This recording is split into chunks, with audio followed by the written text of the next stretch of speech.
stand by to launch FanStream Sports. 3, 2, 1. Let's start. Hello, sports fans. Welcome to FanStream Sports. Nothing but pure sports. This is the JP Show. JP, it is so good to hear you back on the air. Stand by. Now, here's JP.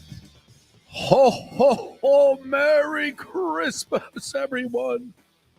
If you're joining us on YouTube, you see my wonderfully decorated tree in the background. The stockings are hung by the FanStream banner with care in hopes that St. Nicholas soon will be there.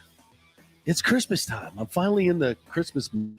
I'm right here, JP. You are St. Nick, aren't you? Yeah, I'm right here. The great St. Nick Edis joined me here from Outkick.com. This is our Christmas show. We hope you guys are enjoying the holiday season, the wonderful weather here in Florida.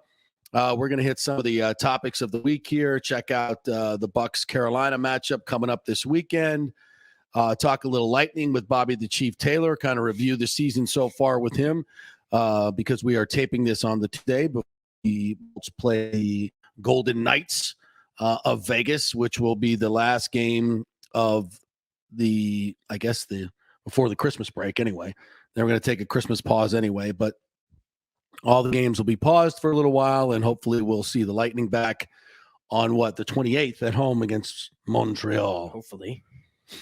If their Canadian government will allow the Canadians to travel. That's not going to be the problem. It's going to be American teams getting into Canada. That may be the issue. I had a nice little rant on that yesterday, which we will relive a little bit today. So here's the deal for today's show. We're going to take a look back on the year that was in a lot of different places. The Chief join us in a second segment. Bruce Gradkowski will join us in our third segment. He will join us and we'll go over what the hell happened with the Bucs against the Saints and how to make sure that does not happen again. We'll get his take on how Brady played and what maybe the coaching staff could have done better in that particular situation. So Bruce Gradkowski, former Bucs quarterback, analyst for Pro Football Focus, will join us in our third segment. In our second hour, Leo Haggerty covers the Bucs and the Bolts and the Bulls here locally for It Sports Magazine. We'll chat with Leo and Trace Trylko, who is the host of the what, Nick? Sons of UCF. Sons of UCF. Sounds like a Sons of Anarchy show there. I like that. I like the title of it. Sons of UCF, who will be taking on the Mighty Gators in the Gasparilla Bowl come Thursday. So we'll preview that game as well. So there you go. There's your lineup for today. We got a lot of good stuff. Oh, we're going to hit on the future of the Rays as well, what's going on, giving an update on the stadium, what's happening there, and what you might see, the political moves that are going to be coming up in January from both Stu Sternberg and maybe some of the opposition to his sister city plan, which, of course, the mayor has famously said she hasn't heard a whole lot of pushback. My guess is in the last week, she's probably heard some more pushback. So we will definitely get into that as well. So settle in. Enjoy this 2 hours Tampa Bay centric talk as we're going to hit all the high points of the year, and of course get you ready for this weekend as well. We're going to try to have a nice balance between a little retrospective and updated on what's coming up. A couple of things that went down yesterday. Ronnie Barber tweeting out about the hit on Chris Godwin's knee, which I thought was completely appropriate. What he said, basically that there's no room for this shit in professional football. You can't be doing it. And there's been some pushback on some stuff I put out on Twitter, and of course people are like, well, you can't hit in the head and you can't hit there. You know, where are we supposed to hit them? Look, players know what dirty hits are and what they aren't. And I know we get really wrapped up by the letter of the law of, this a penalty, that a penalty. I mean, I'm with you. I mean, some of the roughing the passer penalties are a joke.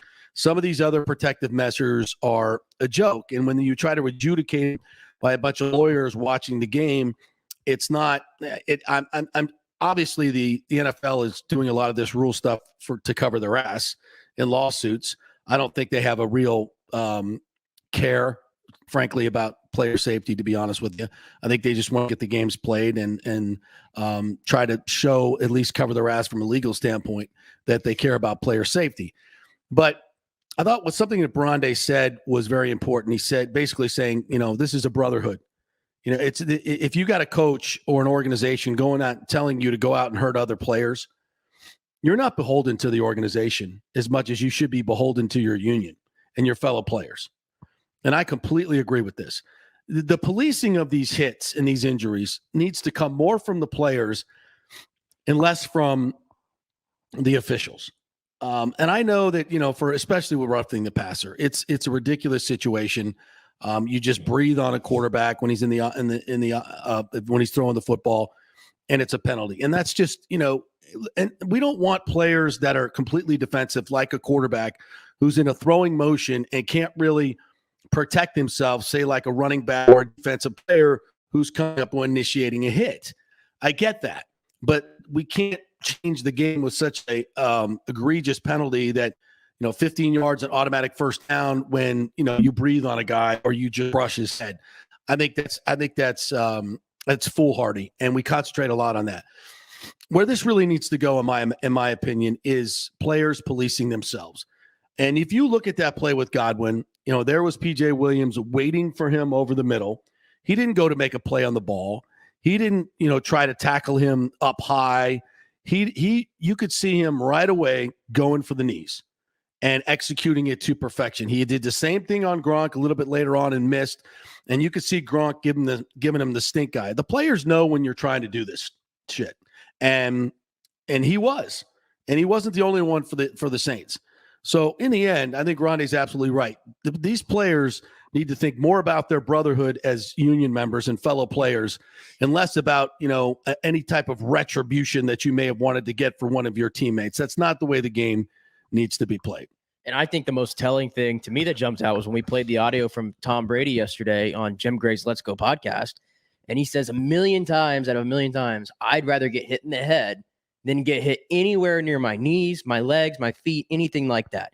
And yeah, that's one guy's opinion, but it's a pretty big opinion. And I have a feeling that it's probably echoed by majority or most, if not all, the players that are in the league right now. I mean, yeah, a head injury hurts, but they know what they're signing up for. They know football is a physical sport. And at the same token, the NFL is a multi-billion-dollar corporation, and the CTE is no joke. It is no joke. Unfortunately, we have seen it in this area with Vincent Jackson, with that coming out last week. We know what it can do. Mm-hmm. Unfortunately, the way football is and the way it should be, there's always going to be these issues. It just is. It's not a perfect game. It's violent, but it's just as violent when you're going after somebody's legs and knees. I mean, we have more and more ACL injuries every single year in the NFL, and I think a lot of it has to do because of these new changes. Yeah, I would agree with that. And so I know it sounds kind of like a contradiction. Well, if you can't hit him high and you can't hit him low, where are you going to hit him? Hit him in the middle. It's the biggest spot. You've got a lot to choose from. But again, it's more about the spirit of how you're playing than it is necessary. Because I've seen hits up high around the head that are safer than hits down around the knee. And that's exactly what Brady's talking about. And there's an inconsistency too in what they like when the refs, there's always been an inconsistency in what they're calling and what they're not calling. I'm watching that game. Good point. The Raiders and Browns game, and somebody gets pushed to the ground and just kind of rolls into the quarterback's foot. And he's not even looking that way. And he gets called for roughing the passer. He's rolling on the ground, not even looking at it. And so those are things too that make no sense because they'll do that to the quarterback. But then when a wide receiver, as Chris Godwin, gets a helmet right on the kneecap, there's nothing for that. There's no logic in it. It doesn't make sense. So I think the league will definitely address it in the offseason. And, again, I think more of this needs to be put on the players to police themselves than it is for the officials to police them because they know who's dirty, what's dirty. And to me, that was dirt. And you could see it how the game was playing out. That's the way it was going to go. So now the Bucs look ahead to taking on Carolina this weekend without Chris Godwin, obviously. I would doubt very seriously if Mike Evans is going to play or should play. I mean, hamstring injuries need rest. Same with Fournette. And this is a game where you're playing a Carolina team that can't score. They got a pretty good defense, but they can't score. And you go into this, you rest Fournette, you rest Levante David if you can. I mean, that foot injury, at the taping, we don't know exactly what it is. But I think you can rest those guys, and these other guys need to step up. I'm not saying take Carolina lightly, because they are a good physical defensive team. They see exactly what the Saints did. Now, once again, they don't have the talent that the Saints have on defense. They got a pretty good, they got Burns up front. They got a couple of good guys in their front seven, but their back end is nowhere near as good as New Orleans. They don't have the personnel. Very few teams have the personnel to do what the Saints did the other day. Yeah. So I'm not concerned about that, but run the hell out of the ball with Rojo. Make use of the screen game. Scheme some guys open. Don't count on Scotty Miller beating one-on-one coverage every time or Tyler Johnson beating one-on-one coverage every time. Get your rub routes going. It's got to be a different attack. I want to see Leftwich give me some creativity this week. I want to see some bootlegs. Tommy can, we see him running. He can bootleg. We can get him on the run a little bit. Move him around. Don't make him such a statue back there. Get the ball out. Use your screen game.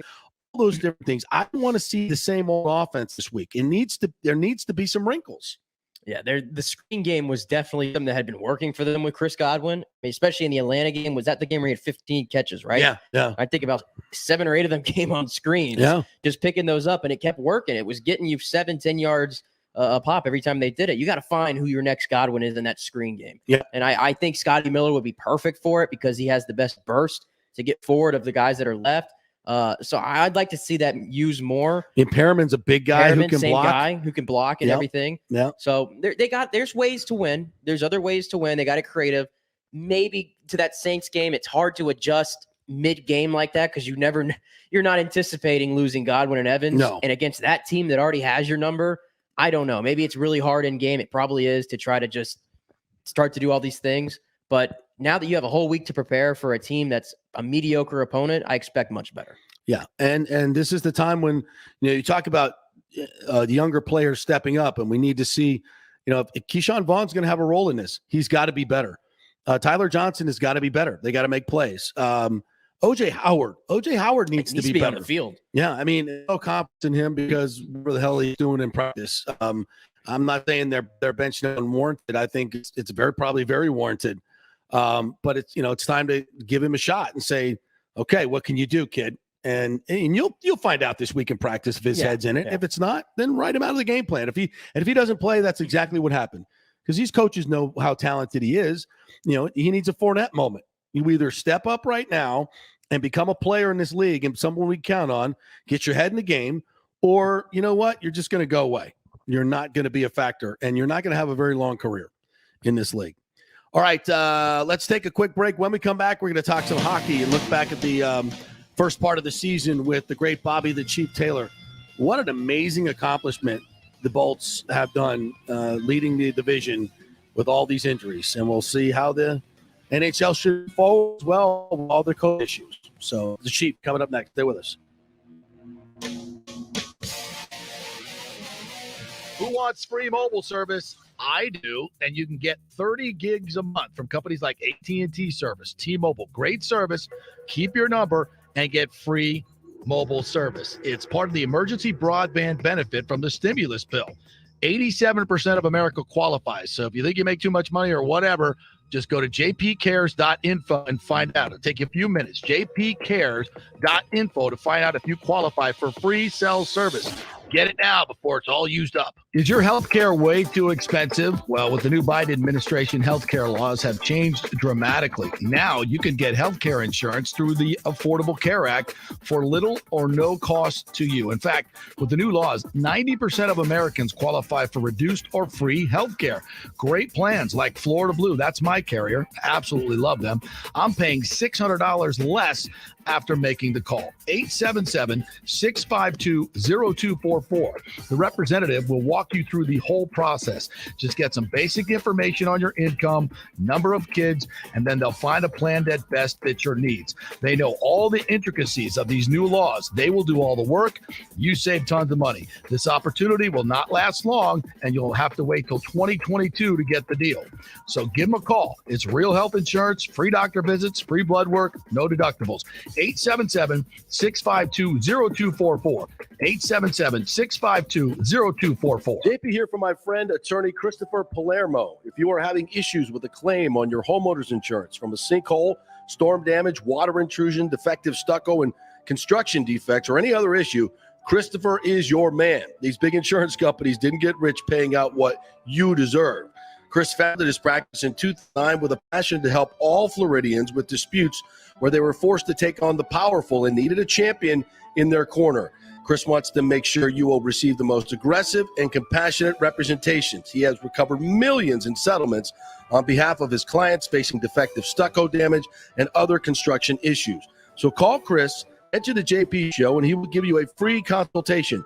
That's 813-221-5636, or go to PalermoPA.com.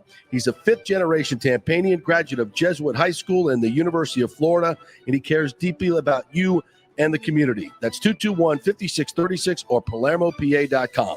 Are you in the market for a refinance or looking for a new home? You got to call my man, Fitz Mortgage Guy, Scott Fitzgerald at American Mortgage Services. I have got literally a notebook here of testimonials on what a great job he's done for so many of our listeners. Scott saved me $1,200 up front. Scott paid for my appraisal. Scott got my PMI taken off. Scott helped me pay off my car. Well, he didn't give him money, but he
It's jpcares.info to find out if you qualify for free cell service. Get it now before it's all used up. Coming back at you. Now, more with JP on FanStream Sports. It's only just begun. All right, welcome back to the JP Peterson Show, presented by the law offices of Christopher Palermo. If you are having any issues with a claim on your homeowner's insurance from sinkhole damage, storm damage, water intrusion, defective stucco, or construction defects, or any other issue, Christopher is your man. The big insurance companies don't get rich paying out what you deserve, folks. They want to pay you as little as possible. You need Chris to help you out and be your advocate. And he has recovered millions in settlements on behalf of his clients those facing defective stucco damage and construction issues. And folks, right now, especially with supply chain issues, a lot of builders are trying to take shortcuts. So if you've just had a home finished, look around, make sure everything's okay. If you want to call Christopher, he'll gladly do a free consultation with you, 813-221-5636, or go to PalermoPA.com, and he'll let you know if you're getting a good deal from your insurance company or you can get more. He's a fifth-generation Tampanian, graduate of Jesuit High and the University of Florida, widely respected in the Tampa Bay area. So give him a call at 813-221-5636 or go to PalermoPA.com. We are still efforting the chief. Yeah, he's ready to go if you want to try to get him on. Should we take a break or? Yeah, we'll take a quick little mini break here. I tell you what we'll do. Let me just hit this one story and then we'll get with Chief, because it's kind of something that we're going to talk with him about. A lot of the players are getting very, very frustrated right now with the COVID protocols and the pause in the season because they know how it's going to affect them down the way. And you heard Steve Yzerman come out the other night and say we need to update our protocols based on this Omicron variant that is very, very, very weak. It's not making anybody sick. It's not sending anybody to the hospital. Just guys are testing positive at an over alarming rate. Even vaccinated guys, the whole league's almost vaccinated. So clearly it's not stopping them from getting infected. And they want to play. Jets goaltender Connor Hellebuck said, I haven't heard it official yet about not going to the Olympics, so I don't really have a reaction. But if the next one is in 4 years, I'll be 32. Yeah. We have the audio here if you want it. Yeah, let's listen to him say what he was talking about, because it looks like the NHL is going to pull the plug on the Olympics. I spoke on this last week a little bit, but what is the feeling for players right now who, we're almost 2 years into this, and we're now pausing essentially the season again for a little bit? I mean, what's just the thought among the players right now? Is it frustration? Is it go again? Is it, Feeling, I can't speak for everyone, but feeling for myself, it's a little overkill. You see leagues like the NFL who are adapting and I think doing things right.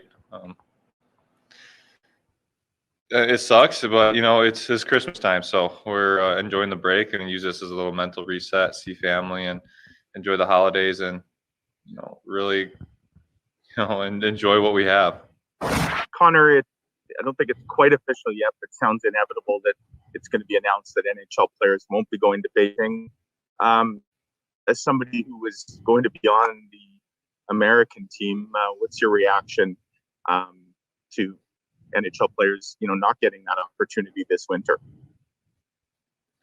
Well, I haven't heard it officially yet, so I don't really have a reaction. But if the next one's in 4 years, I'll be 32, and I know I'll be still playing my best hockey. But we'll see. We'll see if it's the same story. And it was going to be an awesome opportunity to play, but I guess that's just what we have to deal with. He went on to say about the vaccine, he felt that it was forced on me. He says, I think it's doing a lot more harm than good. Speaking of the protocols, everyone I've talked to, they're in agreement with that. We need to be informed, and then we need to be able to make our own decisions. That's a powerful statement, and I'm glad the players are finally starting to speak up about this, because this is the way they've been feeling for quite some time. I think Steve Yzerman took the leadership, took a lot of slings and arrows for talking about it, and it's the things that these players have been saying for over a year. It's overkill. Yeah, and before we go to break here to get Chief, I did want to bring this up to you because I know you'd like this one. Your buddy Keith Oberlin has responded to Connor. Oh, God. I could predict what this is going to be about. You're an idiot. You're stupid. You're a moron. I'm so much smarter than you, and you're killing people. That pretty much cover it? Well, let's listen. Here we go. Let's cut to the chase here. Hellebuck is an overindulged child with no grasp of the world outside his little playtime existence. Condescending. Sue, I'm the smart guy. You're a child because you don't agree with me. Hellebuck's going through, has to do protocols every day, sees how sick people are not. Is in the real. Talk about someone who's in a bubble and doesn't know the real world. It's Keith Oberman. What an absolute stooge. What a moron. God. Chief's going to join us at 2:00 or in the second hour, I should say. So we will we'll chat with him then, so we can kind of continue on this. Steve Yzerman said something very similar the other day. We haven't heard anybody from the Lightning speak up yet, have we? No, we have not. So I don't know. I think Stamkos actually had last week. He had said something about, we got vaccinated, I'm boosted. It's kind of the same thing everybody else has said. Like, what else are we going to do? Yeah, I mean, and it's just everybody. I mean, these guys are living it in such real time. And you have to understand, while most of us here in Florida are just kind of going about our lives, these guys have to live with these protocols every day. And you just think about that. If you had to do that and you're boosted and you're vaccinated and everybody around you is boosted and vaccinated, and yet they're still telling you have to jump through all these freaking hoops, wouldn't you just be getting tired of it, especially when nobody's getting sick? I mean, if there were people dropping all around you, I get it. And I know some people are getting sick, and there are deaths out there. Folks, deaths happen all the time. And again, you got to understand, people are not dying from COVID by the mass majority. They're still very much large comorbidities to this disease. So, and with the vaccinations, people are not getting really, really sick from COVID. Now they're getting, people are having lots of reactions and allergic reactions and bad reactions. If you're reading some of the data, you're not allowed to put it on social media. So many of you don't know, you have to go look for it. But according to the Medicare and their statistics that they keep, over 48,000 people have died 2 weeks after taking the vaccine. Make of that what you will.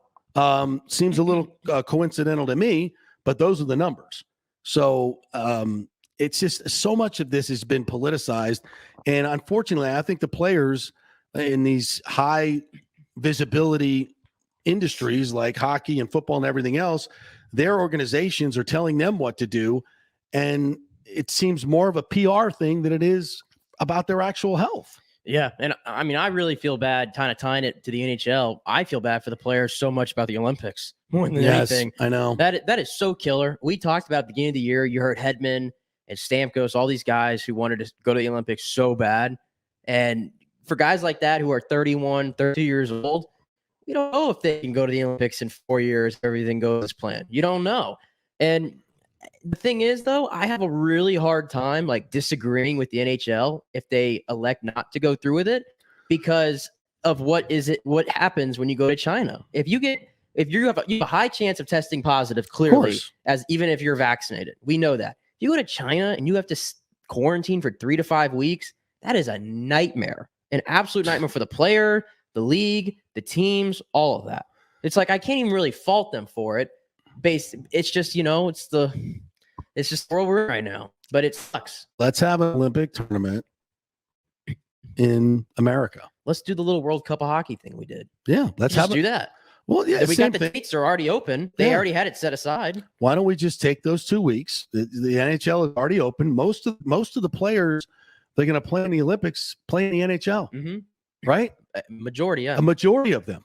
So why don't we set up an Olympic hockey tournament and set it up in Vancouver? Well, we can't do it Canada. It'd be really cool. Or do it in Seattle, back to Salt Lake. Be really cool. You make it a nice little it's winter time. Get some outdoor venues going. Ooh. I think that would be really cool idea. Well, just think you could do it like a World Cup. Yeah, like a World Cup. Pick 8 cities, NHL rinks. Have the draw. You're already gone through what the teams are. Teams are being picked. Everything's in place. So just have an Olympic tournament in America. We can pick 8 venues and away we go. Less restrictions, do it all in Florida. We got 2 NHL rinks. Where else? We have one NHL rink and one very sad one. Which was sad one. Well, sad one. Yeah, we got. I don't know. Man, we could do it in. You could do it around the Northeast. You got a lot of restrictions as well. Let's pick a lot of free states. We can get a few hockey rinks going. I don't know how many you need. But over a 2-week period, you could be able to get it done. How much fun would that be? I think it'd be a great pivot. It'd be awesome. It'd be a great pivot. You can control the COVID stuff. You can control everything. You can. And if you're not playing it in Canada, if you really wanted to go that route, you can make your own little vaccine like the NFL did, maybe just for that. Yeah. If you're not having to involve Canada. Right. Because I think the NHL would love to do that, truthfully. Yeah. I mean, you could have, if you want to have, I don't think you have to go as far as to have, these hermetically sealed areas like we did a couple of years ago. You don't really need to do that right now. You could just have, whether you want to do it West Coast, East Coast, you have enough rinks to do it and enough venues. And you probably try to keep it into a certain area. Man, it would be great television. The players would be excited to do it. You don't have to worry about any of the China BS, and the NHL can run the whole damn thing. Yeah. Along with the IOC committee. And if the IOC doesn't want to play, screw them. We'll hold our own World Cup and we'll award it, gold medals, whatever. We got to think outside the box right now, and I just think these players have been punished so much, almost like you kids have been punished through this whole COVID thing. And I say this, you're a kid, you're 22 years old, but I've said this for a very long time.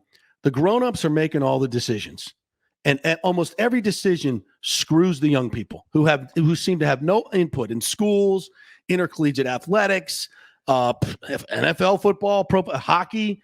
These guys that have already had their time of playing in the Olympics and all. These are the ones that are making decisions that you can't go for a disease that does not affect you guys. You can't go to college. You can't go to graduation. You can't do anything that you got to do. It's BS. Kids have gotten screwed on this from the very beginning, and they got a 99.9997 chance of surviving this.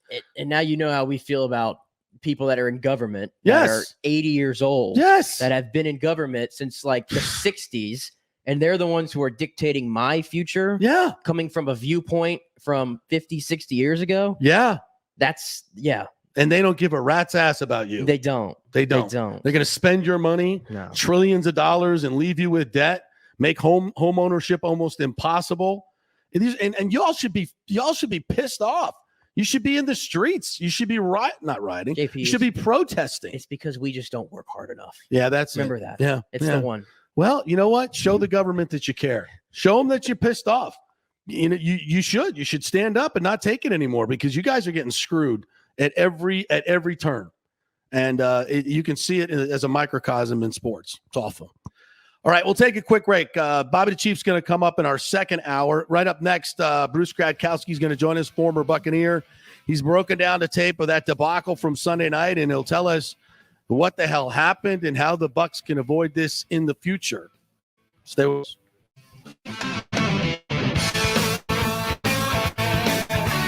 JP here for RoofMax. And if you own a home or business with an asphalt shingle roof, listen up. Shingles are made from a petrochemical, just like the roads, so they get old, get brittle, and have to be replaced for tens of thousands of dollars. But not anymore. Remember this name, RoofMax. They have created a natural bio oil that is professionally sprayed on a dried out roof. It doesn't clean it, coat it, or seal it. It actually penetrates the shingle and brings back its bendability and weatherproofing properties to almost new. So the question is, does it work? Yeah, the research was done by Ohio State University independently, and it's clinically proven to work. It's guaranteed for up to 15 years. Now, one of the sharks on Shark Tank invested in this, so you know it's great, and they've successfully rejuvenated tens of thousands of roofs. So yes, it worked. So don't shell out 20 grand for a new roof. Call RoofMax at 352-559-9981 or go to roofmaxnorthflorida.com. That's 352-559-9981. Get it done for a fraction of the price of a new roof, guaranteed. Are you selling your home or refinancing? JP here for Greenleaf Title. You choose the title company, not the realtor, and it makes a difference. You want a reputable company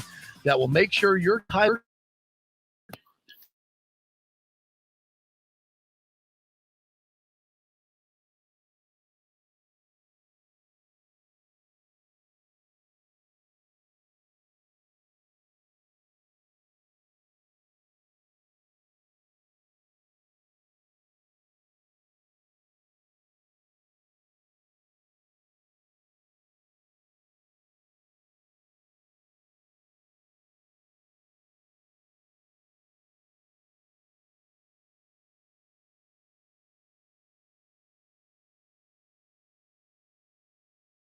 is 727-258-6005 or go to greenleaftitle.com. That's greenleaftitle.com. Who wants free mobile service? I do, and you can get 30 gigs a month from companies like AT&T Service, T-Mobile. Great service. Keep your number and get free mobile service. It's part of the emergency broadband benefit from the stimulus bill. 87% of America qualifies. So if you think you make too much money or whatever, just go to jpcares.info and find out. It'll take you a few minutes. jpcares.info to find out if you qualify for free cell service. Get it now before it's all used up. Let's go. Right now, back to the show with JP on FanStream Sports. All right, welcome back. The Christmas edition of the JP Peterson Show. We are brought to you by the law offices of Christopher Palermo. Find him at palermopa.com. It's a joy to welcome into this Christmas season the Santa Claus of PFF, the great Bruce Gradkowski, who gives out gifts to all the quarterbacks if they play well. What's up, my friend? How are you? I'm good, brother. I almost feel like I'm the elf. I'm an elf for PFF. You know, Okay, we'll make you a special elf. Sure. I mean, I'd rather be Santa Claus, so I like how you put it. But I feel like, you know, the elf putting the work in, grading these quarterbacks, and it's such a crazy year, though. I mean, Joe Burrow right now has a top passing grade for us at PFF. You know, Tom Brady led most of the season, and now with the last few weeks, he kind of dropped off a little bit. Wow. Well, yeah, especially this week. And I was just watching Colin Cowherd say that over the last 8 weeks, Jimmy Garoppolo, after being first 8 weeks, he was like 28th on the list. In the last 8 weeks, he's been the best, number one. Yeah, Garoppolo's been playing well. I mean, just talk about efficient. I think he's number one or top of the list for us in positively graded throws. I mean, so the guy's playing solid. I was thinking about that this weekend, how the Niners are just kind of slowly sneaking back up. And you've seen it in the past. I mean, at the end of the day, man, it's who's playing good football at the right time. Right. And you want to be playing at the right time heading into the playoffs this time of year. And the Niners are kind of in that position right now. The Bucs, I'm sorry, baby, Bucs over the last few weeks are going the opposite way. No, I think the win over the Bills was solid. That was solid, but, they kind of let them back in the game. And then Sunday night was just a complete debacle. And I can't wait to hear your breakdown on what exactly happened to the Buccaneers to be shut out like this. And, we've been talking about it for a couple of days, Bruce. And, I think a lot of this needs to fall on the coaching staff because Bruce is now 0-6 against Sean Payton and Dennis Allen. And defensively, the Saints have owned the Buccaneers for the last 3 years, whether it be Jameis or Brady. I didn't see a lot of variety in what Leftwich was doing this past week. Didn't see a lot of screens, very little tunnel screens. I didn't see any inspired play calling. I know the injuries certainly hurt, but what did you see? No, I mean, that's some good points. I mean, I was just thinking the last few weeks in a sense of like, it was a good win versus the Bills, but just Brady has kind of seemed a little off.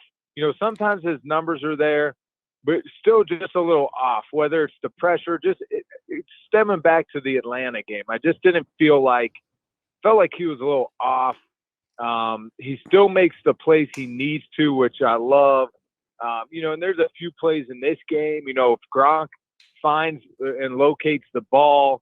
I think the big one was the turnover in the red zone. Brady fumbled. Yep. It just, and honestly, like, yeah, I think, of course, like when you come away with a defeat like this past week was for the Bucs, and the way Brady is, I mean, this is just going to help that team overcome it and get past it.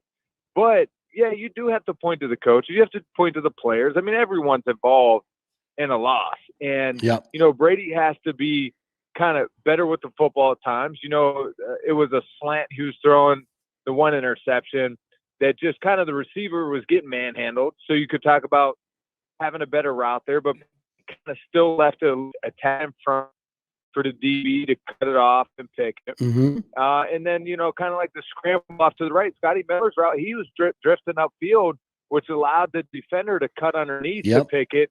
But it's still, Brady still has to feel that.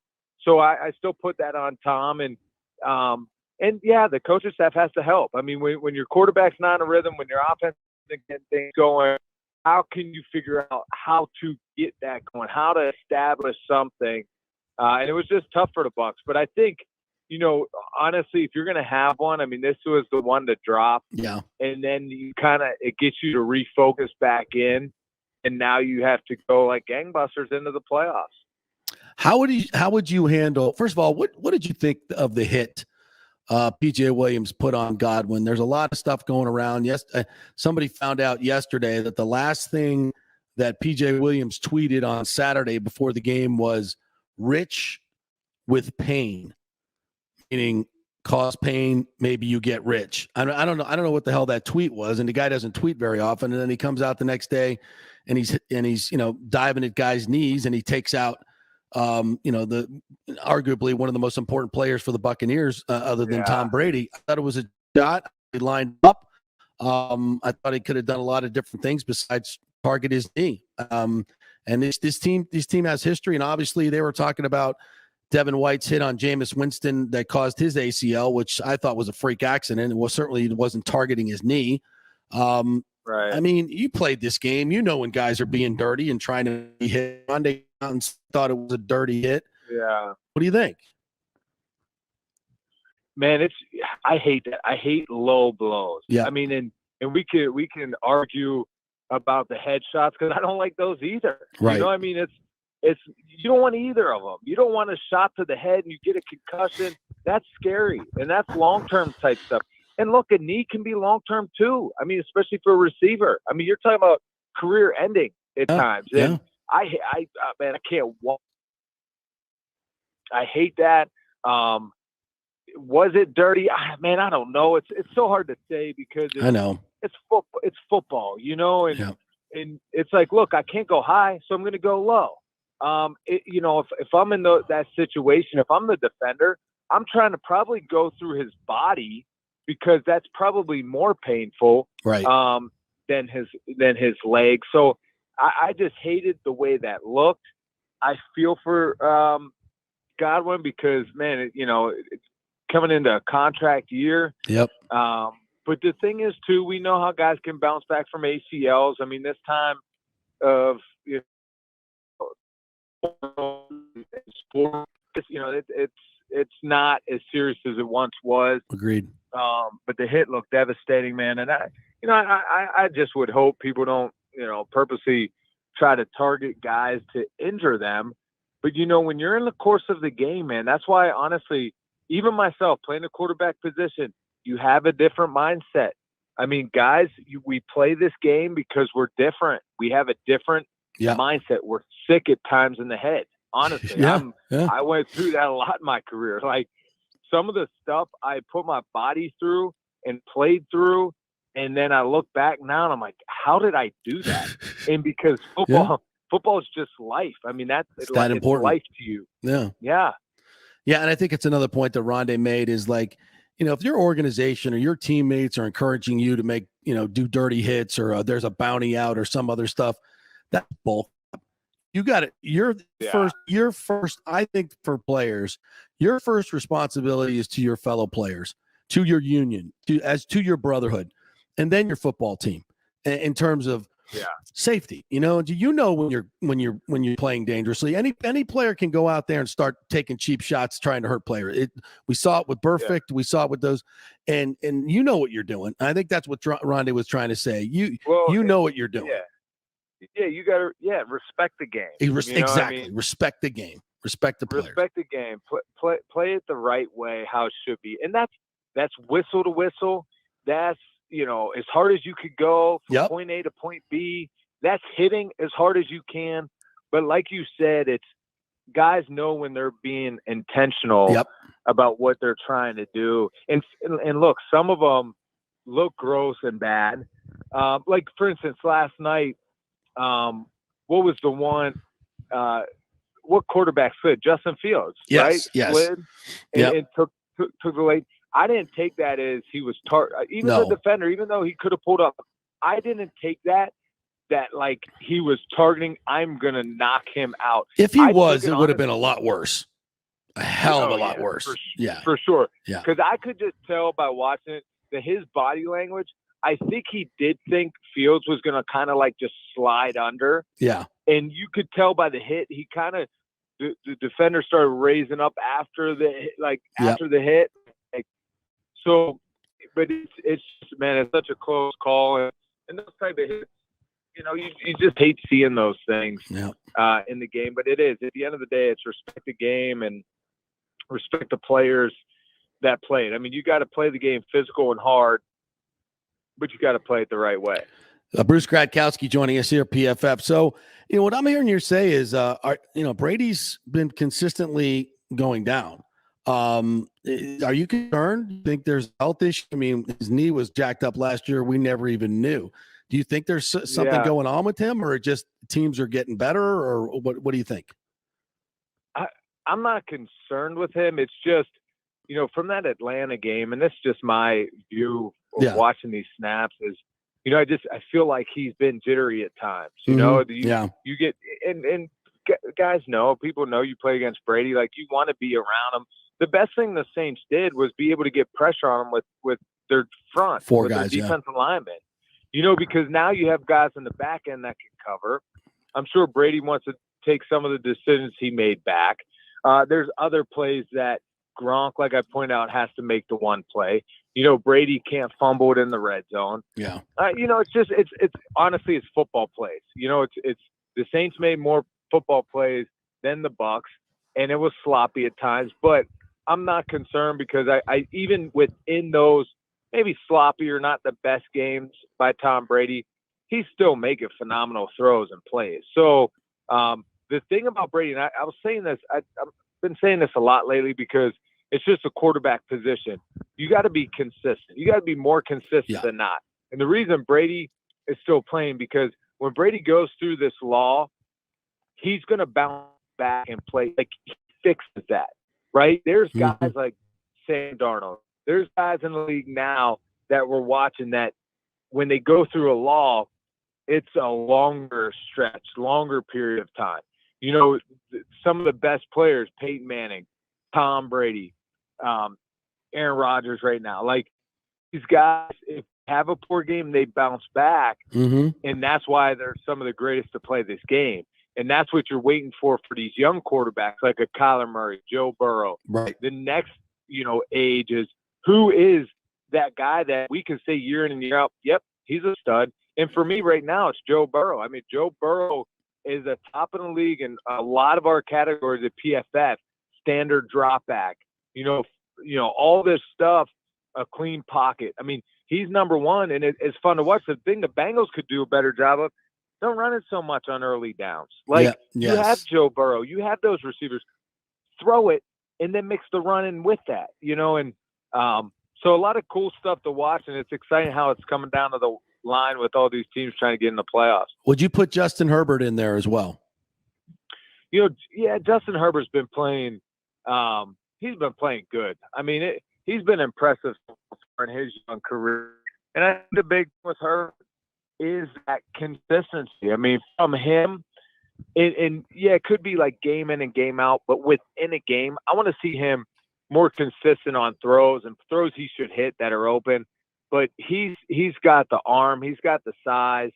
He's fun to watch. I mean, it's guys like Josh Allen, Herbert, that they have the upside that can win you a championship.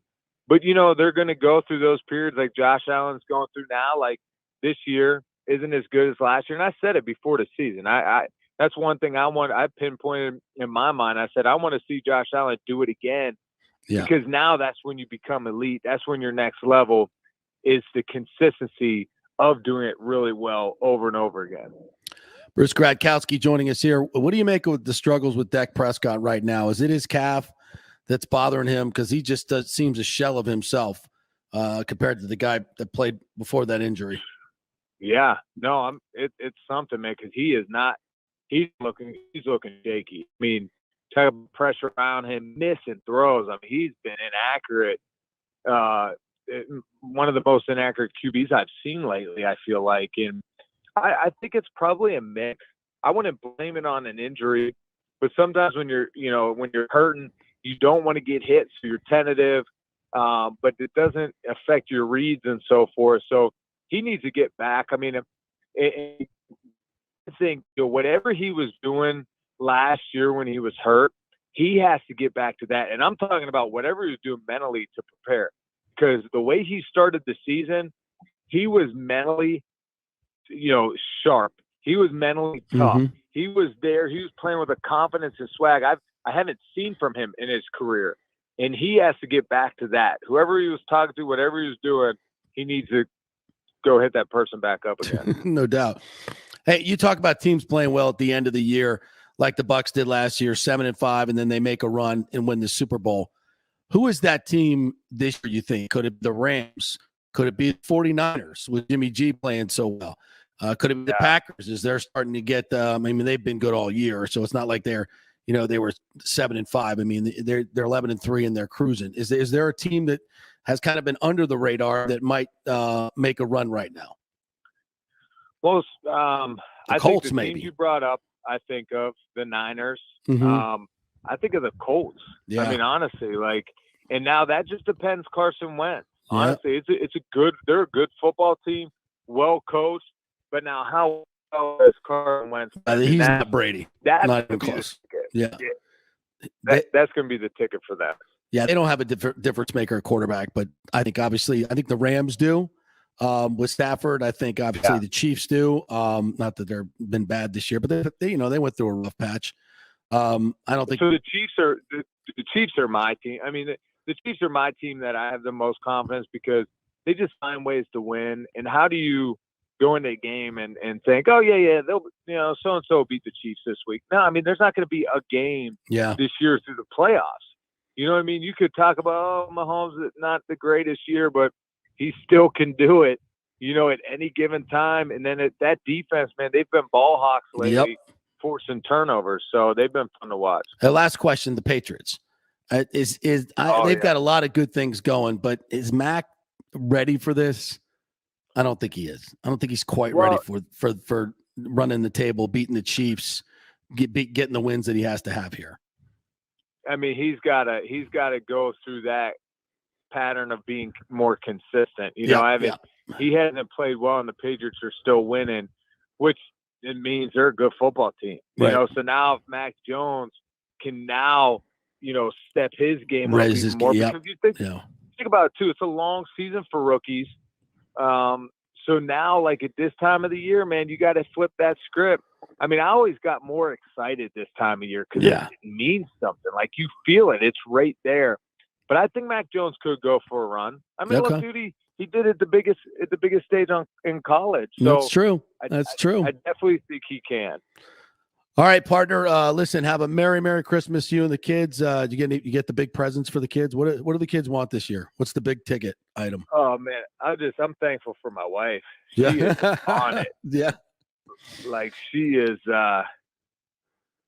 She's on it. So she does all the Christmas shopping. All right. And so I'm just thankful for her. But I don't even know, man. You don't even know what the buy boys some at Target and I get yelled at. You and me both. All right, my friend. Have a great Christmas. Enjoy the season. We'll chat next week. Thanks, buddy. All right, my man. Thanks. You too. All right, the great Bruce Gradkowski. Check him out at PFF and on Twitter as well.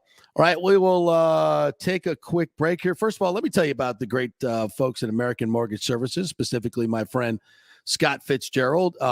If you are in the market for a refinance, and you really should be, the equity in your home, folks, you got to check it out, find out what it is, and you got to get an appraisal to do that. Now he's saying, well, that's $500-600. So guess what? If you mention my show, the JP Show, Scott will pay for your appraisal. So what do you got to lose? Find out how much money is in your house in terms of home equity. Then he'll line you up for a refinance, get you a lower payment. So every dollar, it's not necessarily what you make, folks, it's what you keep. So if you can lower your payment, maybe pay off some higher interest credit cards, pay off your car debt, and Scott will help you with all of this. He will look at your finances and say, well, we could save you some money here, save you some money there, get rid of the private mortgage insurance, PMI.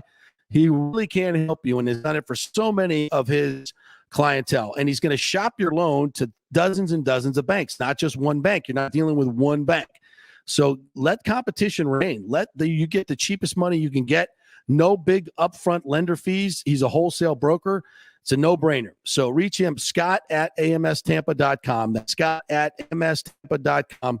He'll get you the lowest rates and save you a ton of money. He's had tremendous reviews from all his clientele. So give him a call, Scott Fitzgerald, scott@amstampa.com. All right, quick break. And when we come back, we will chat with Bobby the Chief Taylor about the incredible start to this season for your Tampa Bay Lightning, about a third of the way through, and they're right at the top despite all these injuries. We'll talk to the Chief next. Who wants free mobile service? I do, and you can get 30 gigs a month from companies like AT&T Service, T-Mobile. Great service.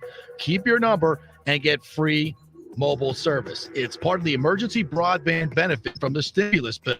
87% of America qualifies. So if you think you make too much money or whatever, just go to jpcares.info and find out. It'll take you a few minutes. jpcares.info to find out if you qualify for free cell service. Get it now before it's all used up. JP here for my friend, attorney Christopher Palermo. If you are having issues with a claim on your homeowner's insurance from a sinkhole, storm damage, water intrusion, defective stucco, and construction defects, or any other issue, Christopher is your man. These big insurance companies didn't get rich paying out what you deserve.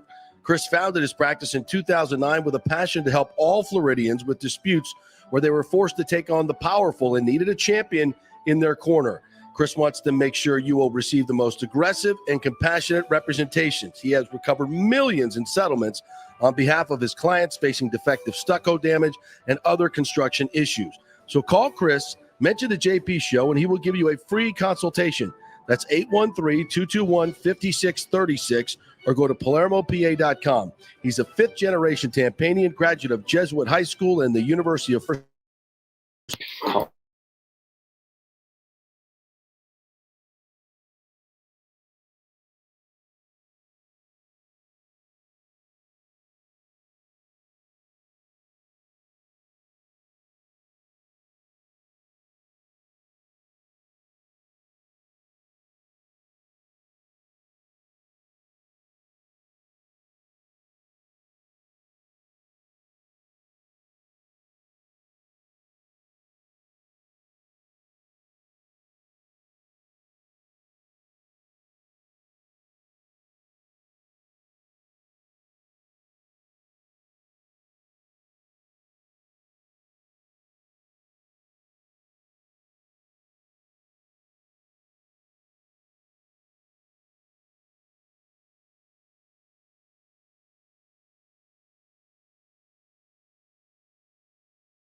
The steak on the 755-degree stone. You cook it right there in the garlic butter, the casino butter.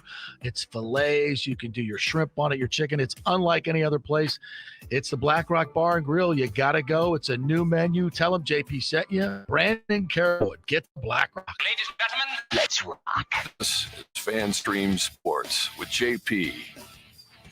All right, welcome back to the Christmas edition of the JP Peterson Show, brought to you by the law offices of Christopher Palermo. If you have any issues with construction defects or your homeowner's insurance company, they did you wrong, well, he will hook you up. So go to PalermoPA.com and contact him. Get your free consultation. That's Christopher Palermo. All right, let's check in with Bobby the Chief Taylor, Bally Sports Sun, Lightning analyst, Santa Claus to many. What's up, my friend? Merry Christmas to you. How are you? I'm doing great, JP. I'm about as big as Santa Claus on this holiday thing. Yeah, it keeps you inside a little bit, you know, and here we are. We need some freaking hockey to watch. I can tell you that. I feel like I haven't watched the Lightning in forever. Now, we're taping this on a Tuesday for Wednesday's air, folks, so don't get mad at us. We haven't watched the Vegas game yet, which we're looking forward to tonight, but This team, I want to zero in first, Chief, on just what we've seen here. I mean, the numbers are off the charts. They're third in the league in points. I think second in points percentage. They were first the other day on a team that basically has lost half their Stanley Cup team and, three key guys from what they'd hoped to have back this year, including one of the best players in the world in Kucherov. How the hell are they doing this? That's what happens when you go for a much too long-winded question. You lose your connection, and away goes your guest. So let's just do it live on the air. Call him back. We'll get it going here. Yeah, folks. So we're pardon our taping of this so we can get to a few days off for Christmas, but we can't talk about. Hey, Chief, are you there? You got us now? Hello? You got us now? Can you hear me now? Can you hear me now? There he is. Hello? I hear you rustling around back there, Chief. Sorry, we lost you. I was trying to figure out what was going on there. Well, the host. My phone is so screwed up, JP. It's incredible. Yeah, I can hear that. But the host is asking a long-winded question, which is terrible, and so I deserve that. So I was basically just asking you this start for this team, given all the injuries, it's just been unbelievable. How have they been able to pull this off? 88? It's a lot to do with it. Yeah. I'll tell you. Yeah, I mean, it just shows you. I don't think Julian Breachbach gets enough credit for it. Great point. The way he made those deals at that trading deadline to start the 2-cup run, and now he's brought in guys that it took him a little while. Kerry Perry a little bit longer. Belmar and re-sign Maroon, and then the kids really came up and really surprised. And the Kachuk and Radish provided a spark, and I just think that they have built such a good culture here, starting with Stevie Y, and then coming through and Julian carrying it on, and it's just amazing. I was looking at that myself the other day and saying, they're second in the whole league in winning percentage, mainly because they haven't played as many games as Carolina. Yeah. It's crazy just how good they've been. And wait till they get Point and Cooch back. Yeah. And then everybody will be crying again that we cheated. Right. Exactly. That's the depth on his team is fantastic, but also, they've had to play with so many different combinations. Guys chipping in, and Matthew Joseph, I think, has developed rapidly. Talk about the rookies, Radish and Kachuk, and what they've been able to get. Losing that third line, we were all like, how are we going to replace these guys? And suddenly here comes this kid line. They're doing a hell of a job. So talk a little bit about those cats. Yeah, and they're getting better and better. Yeah. They got good size. They skate well. I think what has really done really well in this organization over the last 5 or 6 years, and I go back to when we talked about when benched Cooch when he first came here and put Paquette in there because Cooch wasn't paying attention to defense, and I think that's what has instilled in this organization right from the time they get to Syracuse and come up to the big team is that they got to play a 200-foot game up. And if you don't play the 200-foot game, play defense as well as offense, you're not going to play on a regular basis. And I think when you see Radish and Kachuk, one of the things that I've been impressed with is that they do play that type of game. They make sure that they look at their own zone and then take it to the next level in keeping the puck inside the offensive zone. And when you talk to guys, it just sounds funny. The better defense you play, the more times you have the puck and the more times you have to go on the offense. So it just it's kind of it seems like a very simple equation, but sometimes it's very hard for guys that are so used to freewheeling and scoring all the time that they have to play defense when they get in the higher leagues. And it's been a very good thing for the Lightning because by the time these kids come out of Syracuse, they're ready to go, and they have that idea of how to play defense as well as complete and contribute on the offense. Yeah, I couldn't agree with you more. This is it's an organizational thing, and you're seeing these guys step up and be able to come in here and play at a very, very high level. And Matthew Joseph especially, we talked so much about him. I think, at times, Chief, I think we all thought, is this guy ever going to really be a good player? And he's really gotten his opportunity to step up and play on the top lines, and he's done a tremendous job. And I think his rapid improvement in his production I think that bodes really well for the stretch run. He can be a very, very important piece. Would you agree?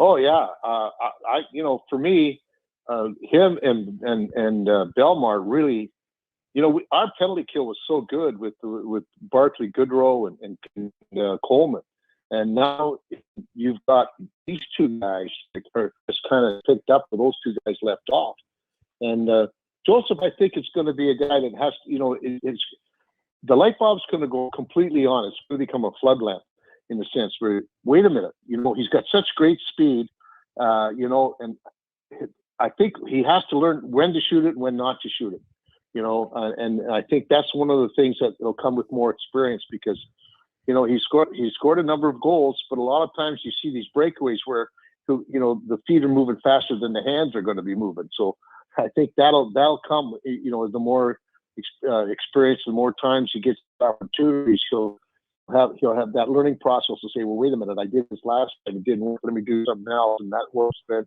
I'll completely do that all the time. Yeah, and when this team especially, I think their leadership has been great too. Hedman and Stamkos, and the fact that Stamkos is having a great year and he's staying healthy, which is really, really important. Talk a little bit about those two guys. And I mean, we expect greatness from them all the time, but it's not that easy. You don't just go out on the ice, right, and everything come your way. And especially Hedman, I think he's seen, we need a little bit more scoring. I can jump into the play and use my abilities. And he's had some really, really big goals lately. Oh, yeah. You know what? We kind of get spoiled. Yes. You throw Vasi in the mix too. Yep. We see these guys every day and we expect them to be great all the time. And every once in a while they'll have an off night or an off period or something like that. And it's a shock to us because we're so used to them being so good. And that's the key for me is that when you talk to guys that come here, like Bogosian, when he said that he got the call from guys, and that's why I wanted to come back here because the guys welcome you with open arms. Corey Perry said the same thing. He was called by Pat Maroon and said, you should come here. This is a great place to play. Everybody that comes here says that it's what the culture has been set here has been such one of winning and one of competing and one of having your back for everybody that plays out there, that nobody goes, there's no lone wolves. Yep. And it's just really become a great place to come and play. And it perpetuates itself year after year because sports leagues are they're big gossip leagues as well. I don't care what sport it is, but the players will talk among themselves and the word goes around that, boy, what a great place to play. You're treated so well here. The weather's great. We got a good team when we work and we win, and that's what everybody's looking for. Yeah.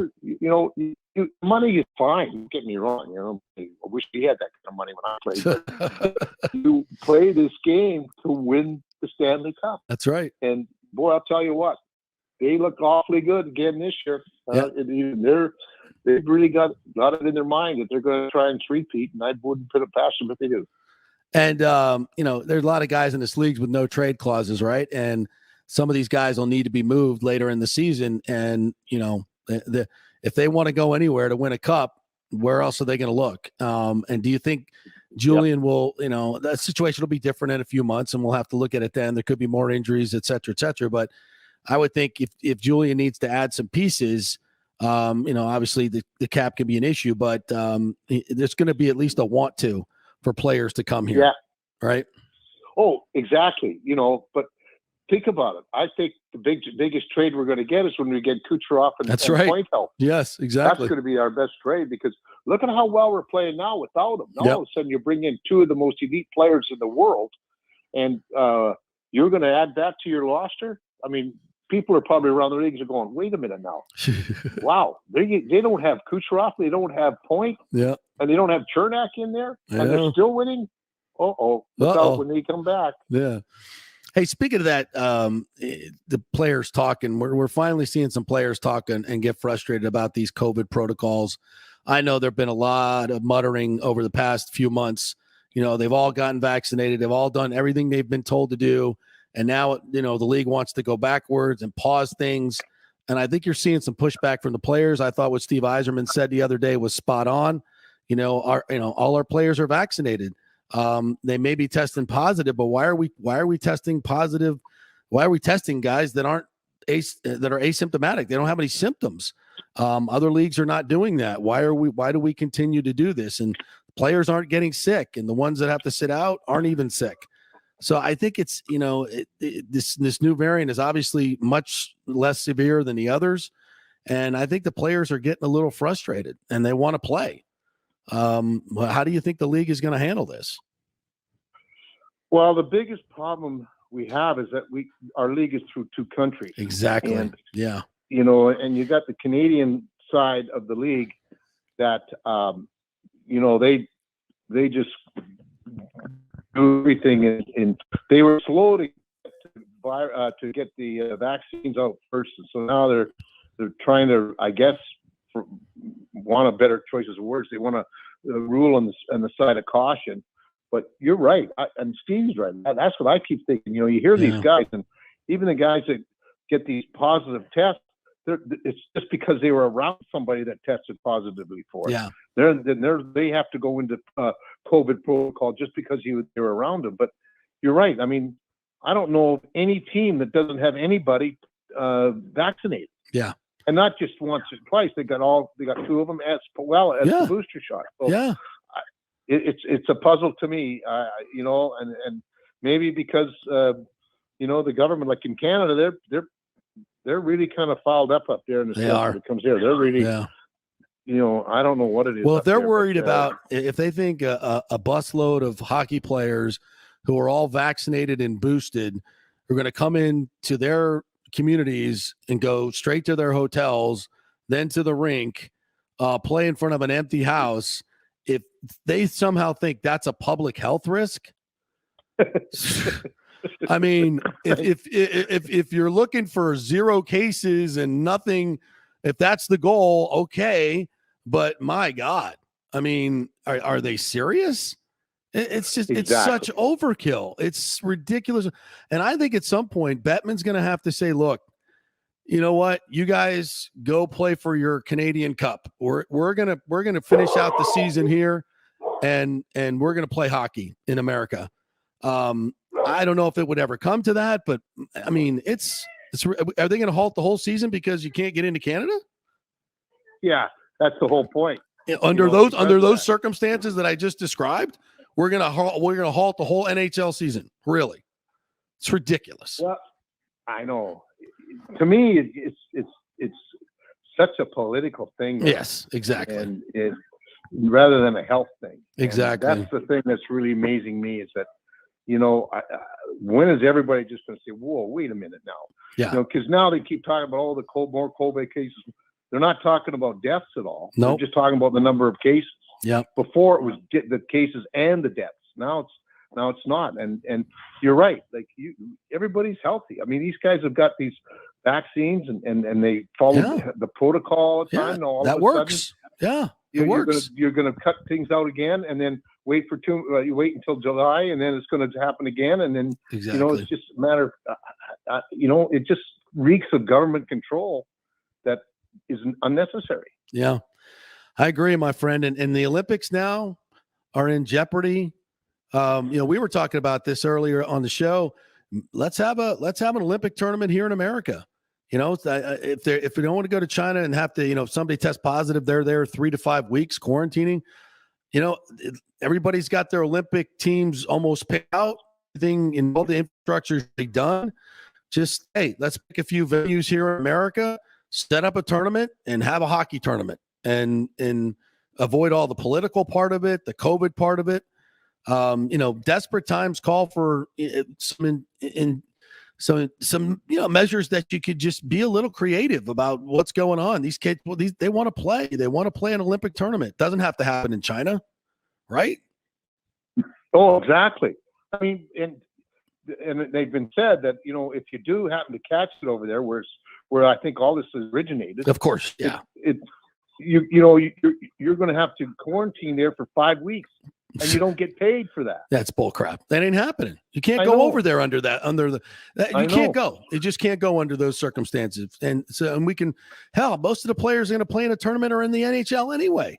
Bring them all here to America. We got great I rinks. know. Set up the tournament. Let's freaking play. It's all scheduled out. Let's play hockey. Exactly. I don't know. They just need to make me the freaking commissioner. I'll take care of all this stuff. Good God. I agree. I agree. Bring some I think common half the sense to people- the half the proceedings. people agree too. Yeah. All right. Any big It's plans? such What's that? I was just going to say, to me, it's a political, but Yeah. Government control. I mean, I don't understand. It's kind of scary to me because I was raised in Canada, and they got all. It's a very socialist country, and this reeks a little bit more than socialism. It really does. It really does. Scary times for the people up there, my friend. Are the people concerned up there that you talk with? Are they scared of what's going on? Well, some of they just sit there and wonder. I mean, you can't go anywhere. You can't do anything. But I don't know if they just follow it or I mean, I don't know if anybody's ever really challenged protesting it up there. But that I mean, come on. I know. I mean, Canada's been a socialist country for a long, long time. With a lot of government subsidy, and I don't know. I don't want to get off on a real tangent about it, but it doesn't really make any sense. Common sense isn't involved in it, and that's what really bothers me. Yeah, no, I totally agree with you, partner, and it's fine if they want to do that, but don't stop our hockey league because of it. And I hope Gary Bettman has enough balls to do that. Yeah, exactly. We'll see. We'll see. Yep. All right, my friend. Sounds like you got some young voices around the house. It's Christmas time, grandkids there, and all the dogs are barking. Doesn't get any better than that, man. That's good stuff. That is good stuff. So I wish you the best of Christmas holidays, my friend. Hopefully we can grab a beer over the holidays here. Sounds good, JP. Right. You as well. Thanks, man. Bye-bye. The great Bobby the Chief Taylor right there. Yeah, it's if this is what happens to the NHL this year, I don't know what to tell you. They're going to have a bunch of pissed off players. Once again, the grown-ups have the opportunity to make this right. It's not brain surgery to do this. And they need to take care of business. All right, quick break. When we come back, Leo Haggerty's going to join us, and we're going to talk about the Bucs season, this Carolina game coming up. What's next for Tom Brady in this offense, and who's going to make the Pro Bowl for the Buccaneers? Talk about it next. Are you in the market for a refinance or looking for a new home? You've got to call my man, Fitz the Mortgage Guy, Scott Fitzgerald at American Mortgage Services. I have got literally a notebook here of testimonials on what a great job he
If you have existing business insurance, shop it around. They could save you thousands of dollars as well. 813-877-7799. Pure sports.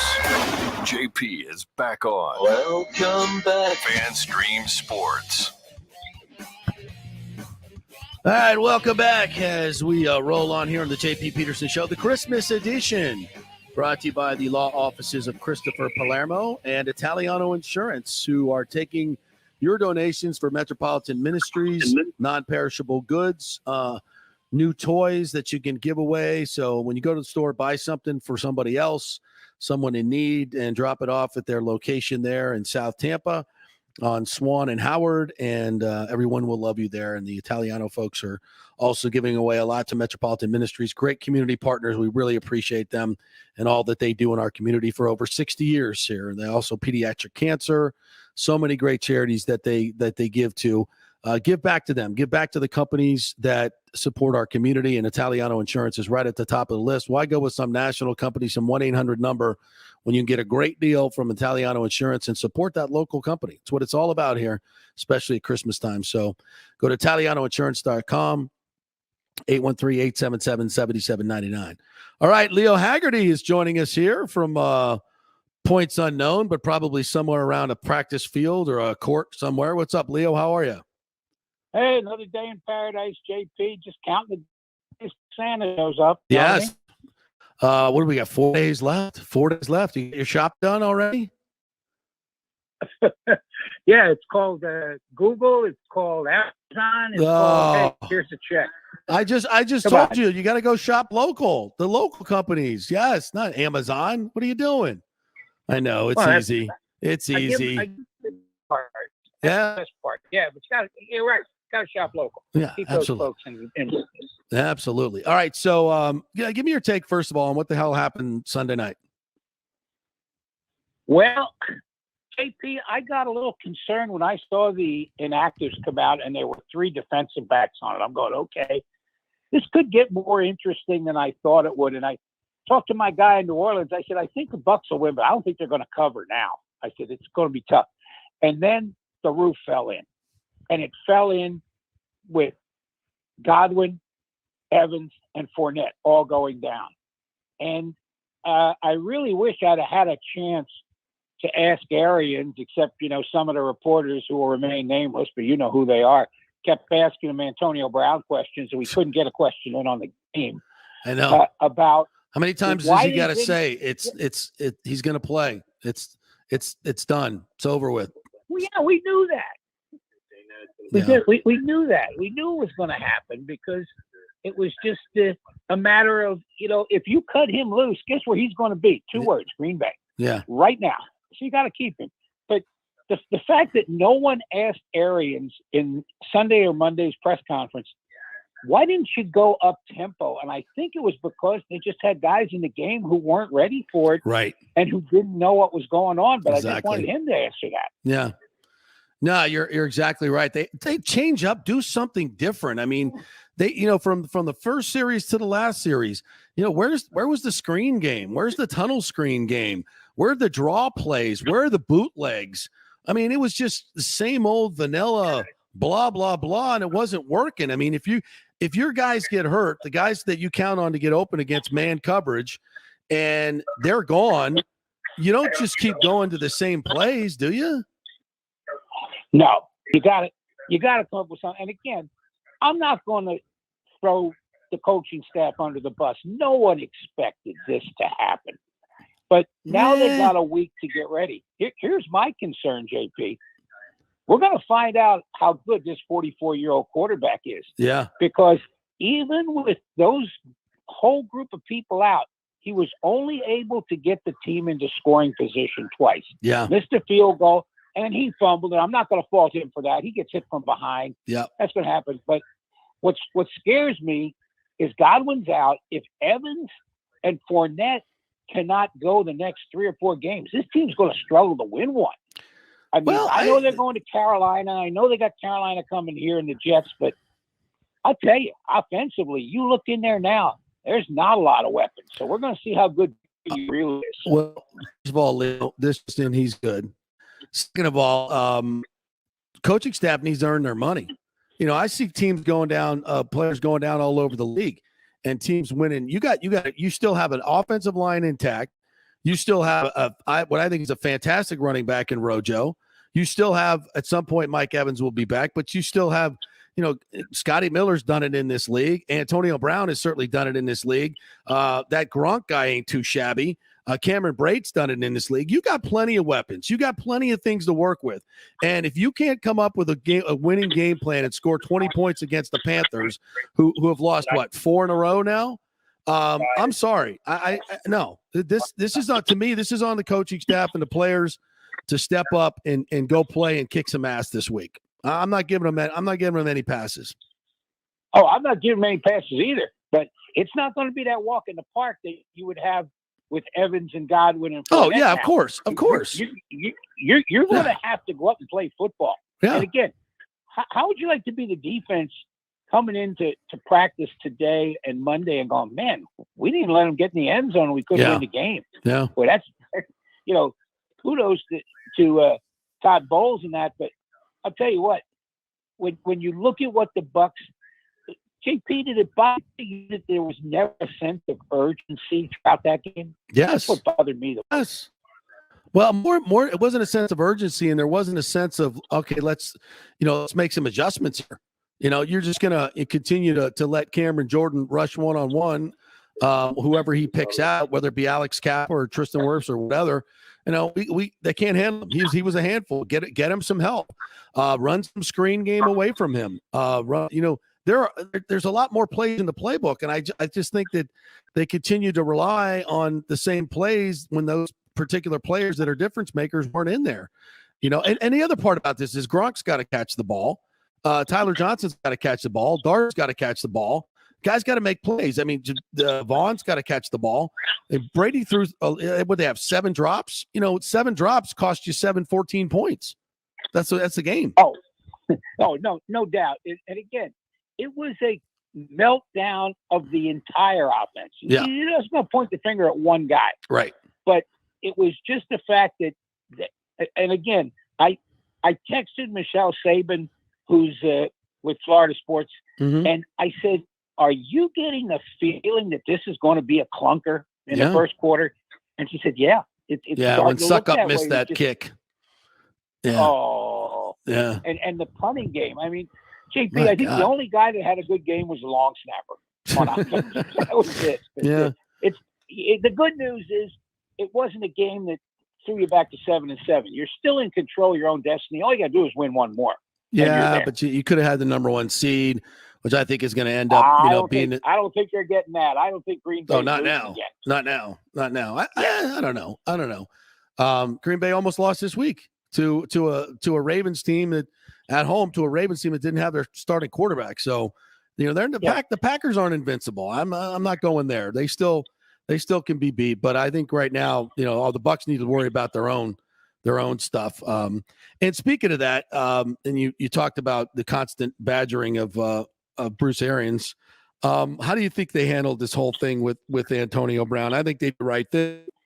His job is to take care of this team. And I don't think what AB did was not right, but it's not like this egregious thing that so many people want to make it out to be, like he's some type of mass murderer. I mean, come on. Yeah, and the only thing he did wrong was put out a fake card. If he'd have just come in and said, I'm not getting vaccinated. Yeah. You know, he may have felt some pressure from the team to say, okay, you're the only one or whatever.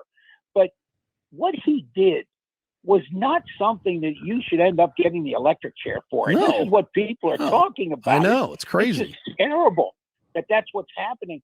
And again, the Bucs handled it right. They just said, okay, you got a 3-game suspension. We'll talk about it when you come out. And when you come out, we're going to bring you back in. And again, Arians just got badgered because he said, hey, if the guy makes one more mistake, he's gone. Well, that was last year. Right. And this wasn't a mistake. It was an error in judgment. And since then, I think he's got vaccinated, which is fine. Yes, he has. And he has natural immunity. Oh, yeah. God. You know, I'll tell you who really I feel sorry for it. The Eagles and the Seahawks, who had to move games back, and they did nothing wrong. And they're right. The Eagles are smack dab in the middle of the playoff race. The Seahawks have a shot at it. And again, JP, we go back to the beginning of the year when the NFL said they're not going to reschedule games, they're going to forfeit. Well, they forgot to tell TV that, because TV's telling them you're putting the game on. Yeah. No matter when it is. And that's what's happening. And I'll tell you what, if I was Denver Broncos, I'd be upset, because I play with a big on wide receiver quarterback last year. Right. Which wouldn't move the game. So, right. Exactly. Again, the NFL should never even come out and say, hey, it's a competitive balance. It's if you're in the playoffs, we're going to find a way to get you so you're not going to lose the game because of that. Well, I think that what they've done now by announcing they're not going to test asymptomatic players is going to make a tremendous difference after this week, because clearly Omicron's going through a lot of different places, but it's light. People get over it. They'll have the immunity to it, and then everything should be fine for the playoffs. I think this week will probably be the last of the bad stuff, and I think they've managed it. So we'll see moving on. But I think more than anything, I think Bruce did the right thing. And, because he's not going to punish the players, the other players, or the fan base, because let's just be honest, AB and Edwards they're winning edge. Without them, your chance of winning a Super Bowl drops dramatically. And it drops exponentially, especially Edwards. Yeah. I mean, that secondary is being held together by a Band-Aid. I know. And we saw what a quarterback who has limited pass ability to do Sunday. I mean, think about what's going to happen when they get against a Rodgers, or they get against a guy like Matthew Stafford, who is actually going to sit there and throw it 45, 50 times a game. And throw it well. It's scary. All right, my friend, tell everybody how they can get your content at It Sports Magazine. Go to itsportsmag.com. I'm getting ready to put up my second segment. I put up, Days of Christmas Past, which a lot of people can't relate to because they're not 68 like myself. And I'm putting up Days of Future Present. And JP, how about all these coaches passing up field goals to go to 2-point conversions or to go for touchdowns or first downs? Man, don't pass up points. I can't understand that. How about you? It depends on the situation. I think what Harbaugh did was right. I thought the play call was awful, but what he did was right. Now the other day, who was it that passed up a bunch of field goals? The Chargers. Yeah, the Chargers Lord. did. Yeah, that in those situations, no. I think when you got points, take points, and you're in the middle of the field and it's 4th and 2, from your own 45 or near the 50. Yeah, of course, go for it every time, but not down there when you have an option of actually getting points that early in the game. Absolutely, 100%. All right. All right. Merry Christmas. Merry Christmas to you, Leo. Hopefully, we'll be back with the Lightning shortly. Oh, yes. Lord willing. Just tell the Canadian teams to go play for their cup, and we'll do our thing down here. All right, partner. Appreciate it.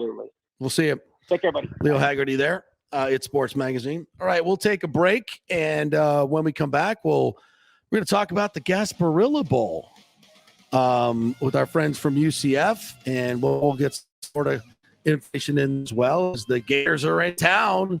It's going to be a big one Thursday night. Looking forward to it. We'll preview it next.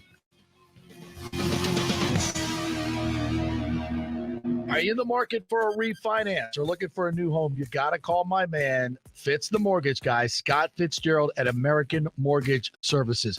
I have got literally a notebook here of testimonials on what a great job he's done for so many of our listeners. Scott saved me $1,200 up front. Scott paid for my appraisal. Scott got my PMI taken off. Scott helped me pay off my car. Well, he didn't give him money, but he refinanced everything for these folks and showed them a great strategy to get rid of a lot of their debt. He's not just a mortgage broker. He's like a financial counselor, and he's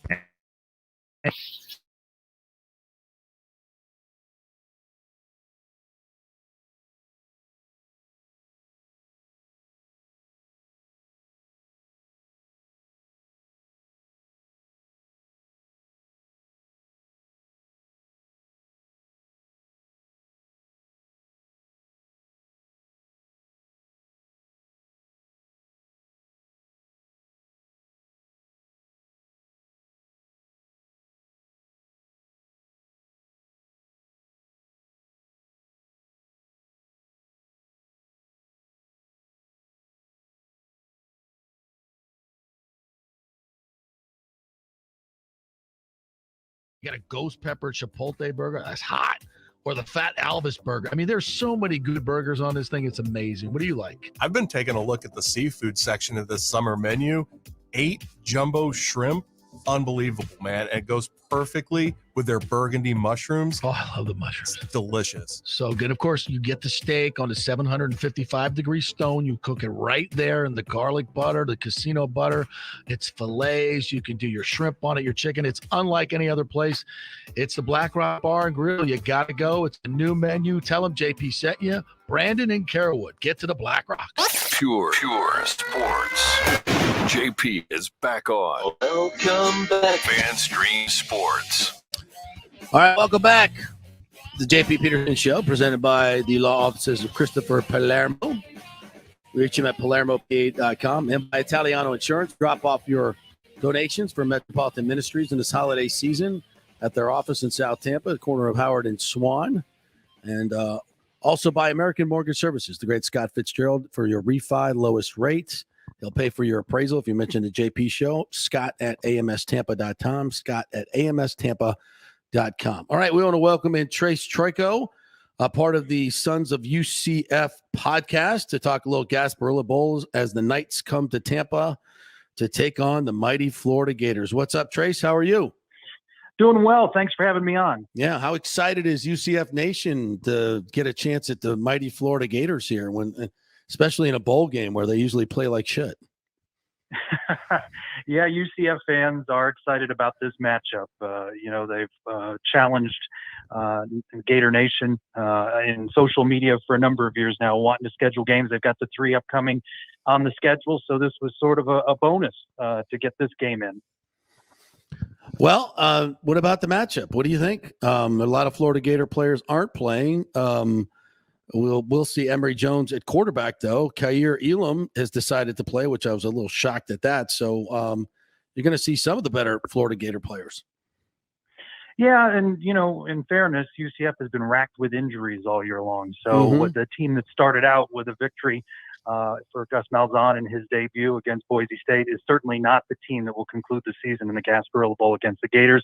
Of course, UCF starting a true freshman quarterback in Mikey Keene, and just so many injuries. So both teams are not what they thought they would be this season. So I think it presents a pretty even matchup.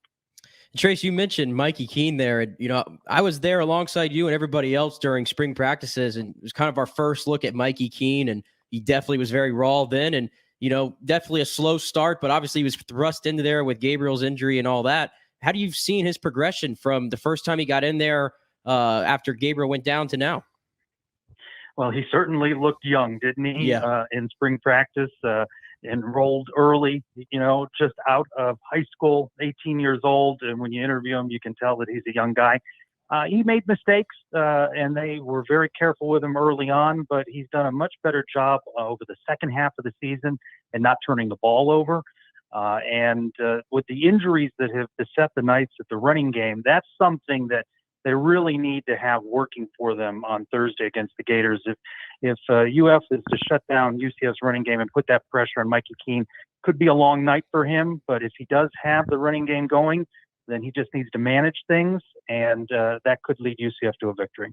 Yeah, and we noticed the UCF rather, they've been two teams completely different, with Isaiah Bowser in there and with him not in there. And more often than not, he hasn't been able to get in there because of injury. Is he expected to play? Are we going to see him in there in this game?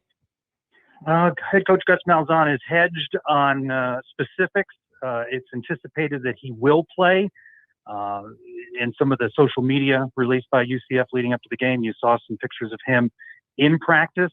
Of course, you also saw him suit up in some of the remaining games, and not play. So the anticipation is that he will be in there, and he's the type of back Gus Malzahn favors, a bruiser, keeps moving his legs, and picks up those added yards and allows UCF to control the clock. So they're a much better team offensively with him in there, plus his ability to block. He just really opens things up. And that's no disrespect to the other running backs on the roster. He's just a different kind of guy. He's going to bruise you for a couple more yards on every touch. And speaking to kind of like the excitement around the Gasparilla Bowl, we remember it was 2 years ago, UCF was in this bowl against Marshall. And I was there, and the stadium was like maybe 10,000 people were there for that one. Obviously, this is a lot different with two Florida teams that are pretty close in proximity to each other here for this bowl game, and they sold out their whole allotment. I just saw this morning UCF put like even more tickets from their side because there's such a demand. I mean, what does that say of the excitement level for this? It does speak a lot to matchup, doesn't it? And kudos to the Gasparilla Bowl officials for putting together a regional matchup that allows the fan bases. We know how well UF represents in the Tampa area, as does UCF. UF already played there earlier in the season. Short drives for their fans as well as UCF fans. It's a matchup that, you know, if you're not going to be in one of the top tier bowls, be closer to home and have a good matchup like this. Yeah, good chance for the fans to come enjoy all the wonderful things here in Tampa. And for USF fans to know that they're not even playing in their home stadium, and there's going to be more people there than probably all their games combined this year. That's got to suck. It's Tampa's hometown team too, JP. UCF? Yeah, we got there's banners for that. There's banners for that. Really? There is. Trace, you know that, right? The Ooh, Tampa's wow. hometown team. Well, yeah, that there are graphics that say Tampa's hometown team, and it gives us a lot of pleasure to know that we're going to outdraw the Tampa team there in this bowl game, and they, of course, not being in a bowl game. So it's a nice little added piece for UCF fans. Well, Trace, take us 40,000 feet for a lot of us that don't follow UCF as much. Where is this program night now? Headed to the Big 12, Gus Malzahn. And when does that happen, by the way? 2 years? Couple Still years? in negotiation. Still negotiation, okay. The 2022 will be out. They're hoping for 2023. Must happen by 2024. Terry Mahajer, athletic director, says that in an article just out on the Orlando Sentinel that they're still negotiating with the AAC to join in 2023, which would be interesting because if the SEC doesn't work it out with Oklahoma and Texas, you could have one season overlap there. Right. But 2023 is the most realistic at this point. Interesting. And did it help recruiting? Did it not? I mean, it didn't seem to give them a big boost. Where did UCF land in recruiting? Well, right now they signed 15 guys, 14 high school students, one junior college transfer, and an FCS transfer rather, and it's currently ranked 42nd in Rivals, which would be UCF's highest ranked recruiting class. And that doesn't take into consideration that they've left open about 10 slots for transfers through the portal. So Gus Malzahn in his presser last week, talking about the recruiting class, said that the Big 12 invite opened up the doors and got them some faces and some homes that they might not normally have been able to talk with. So in that regard, yeah, I think it was a boost. Remember, Malzahn, as well as the athletic director, they came on board late in February. So this is his first cycle of this. And really, they think that the move to the Big 12 is going to pay dividends in next year's recruiting class. Trace Trylko joining us here, Sons of UCF. So, all right, so here comes the Knights. You think you'll have more fans than the Gators? What do you think? I'd say 50-50. Well, 50-50? I think it'd be 50-50.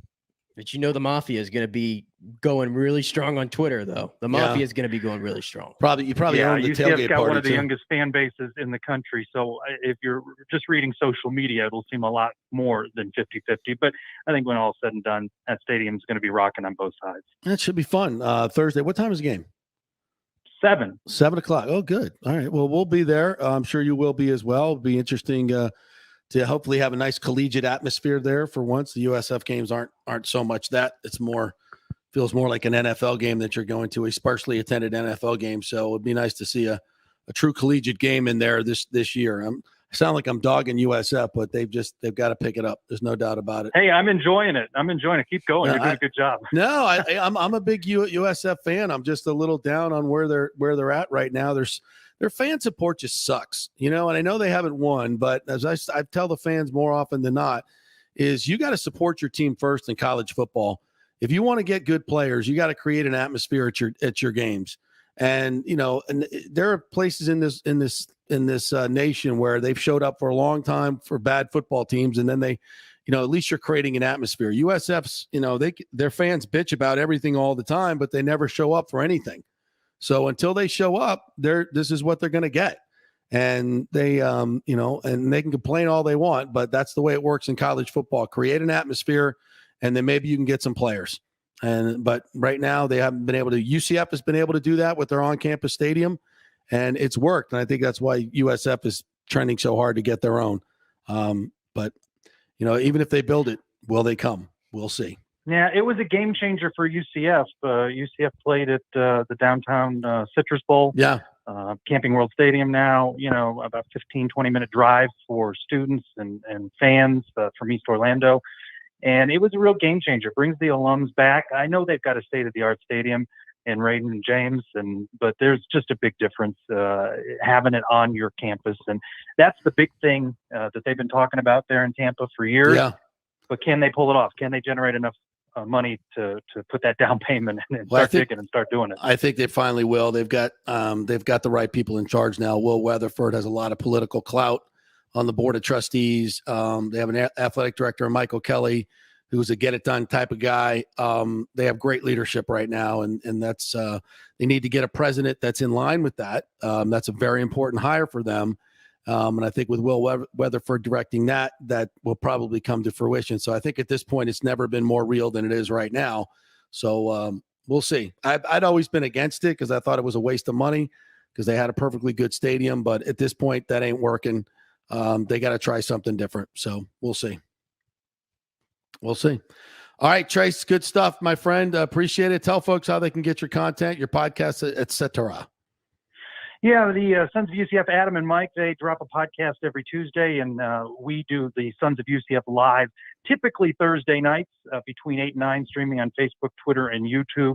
However, this week will be Wednesday in previewing the matchup with the Gators at Sons of UCF and on Twitter, and twonightsmedia.com is the website to find all of the content. I appreciate you having me on. Yeah, absolutely. Great job. Appreciate it. Have a Merry Christmas.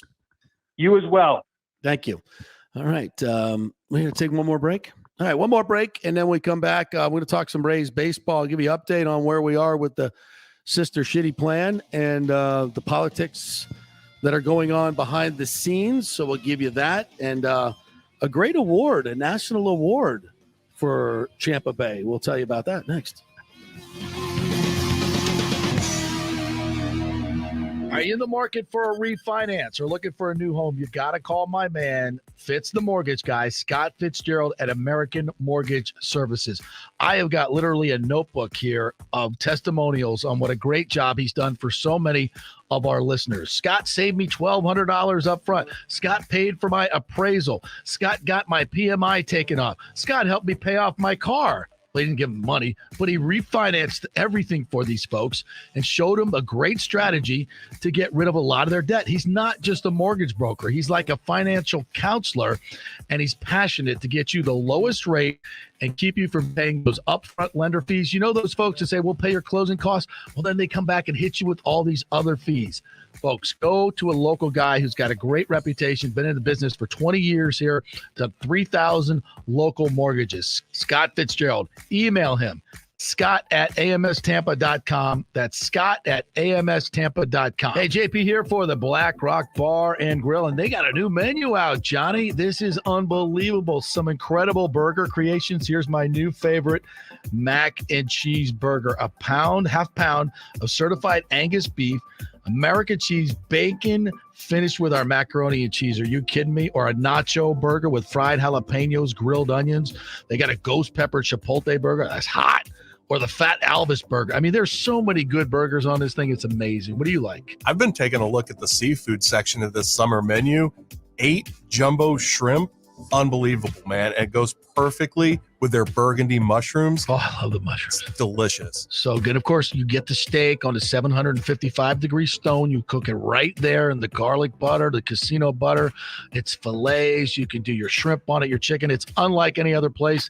It's the Black Rock Bar and Grill. You got to go. It's a new menu. Tell them JP sent you. Brandon and Carrollwood. Get to the Black Rock. Who wants free mobile service? I do. And you can get 30 gigs a month from companies like AT&T Service, T-Mobile. Great service.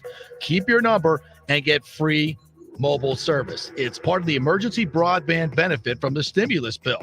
87% of America qualifies. So if you think you make too much money or whatever, Just go to jpcares.info and find out. It'll take you a few minutes. jpcares.info to find out if you qualify for free cell service. Get it now before it's all used up. JP here for my friend, attorney Christopher Palermo. If you are having issues with a claim on your homeowner's insurance from a sinkhole, storm damage, water intrusion, defective stucco, and construction defects, or any other issue, Christopher is your man. These big insurance companies didn't get rich paying out what you deserve.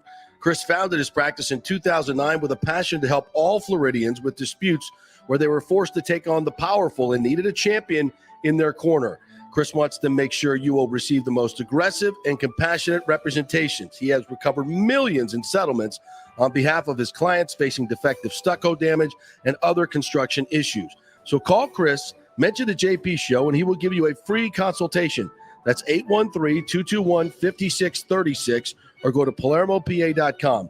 He's a fifth-generation Tampanian, graduate of Jesuit High School and the University of Florida, and he cares deeply about you and the community. That's 221-5636 or PalermoPA.com. JP, Santa, and young St. Nick. Get us right over here. My partner for the Gold and Diamond Source. You hear that? Christmas music. It's Christmas time. You just popped a question to your lady from the Gold and Diamond Source diamond that you got. Yes, I did. The Gold and Diamond Source, the best place to go get your diamond for an engagement. They helped me out so much. They were so courteous to me for somebody who was so nervous. And it's Christmas time, like you said. If you're thinking about popping the question, you need to go to Gold and Diamond Source. It's the Jewelry Supercenter, fully stocked, fully staffed, and yes, just a short drive from downtown Tampa or wherever you're coming from, right there on Ulmerton Road. Avoid the madness at the malls. And whether you're a first-time buyer or looking for that 10-carat custom design, they have it all. 9 jewelers in-house ready to make your dreams come true. Even layaways, 100% interest-free financing up to 5 years. Shop now for your best selection at the Gold and Diamond Source and make your lady wonderfully happy like Nick did. That's absolutely. Shop anytime online at thegoldanddiamond.com. Are you selling your home or refinancing? JP here for Greenleaf Title. You choose the title company, not the realtor, and it makes a difference. You want a reputable company that will make sure your title is safe and secure. There are a lot of scammers out there right now. So go with a trusted company like Greenleaf Title. Plus, they will close anywhere, folks, and they will send a limo to pick you up to come to the closing. Yep, the great JP Limo Closing is back. All you got to do is give them a call at 727-258-6005 or go to greenleaftitle.com. We'll set up the limo for you. They'll come pick you up. Heck, we even picked up one couple, took them to Black Rock Restaurant, one of our favorite advertisers, and then to the closing. That's how they do it at Greenleaf Title. Great service. We'll close anywhere. The lowest fees in the business. 727-258-6005 or go to greenleaftitle.com. That's greenleaftitle.com. Pure sports. JP is back on. Welcome back. FanStream Sports. All right, welcome back to the Christmas edition of the JP Peterson Show. We thank you so much for joining us. Hey, the PGA Tour's Valspar Championship is back in March 2022. It's going to be March 14th to the 20th, right in the middle of the best weather of the year, and right at the end of the Florida Swing this year. It should be a great field. The Valspar, of course, has become one of the most attended events in Tampa Bay on the sports and social calendar because it's not just about golf. It's the beautiful course at the Copperhead at Innisbrook. Last year we saw Dustin Johnson, Justin Thomas, Jordan Spieth. Sam Burns came back and won the title in a very, very exciting finish. I'm sure we'll have another star-studded field this year.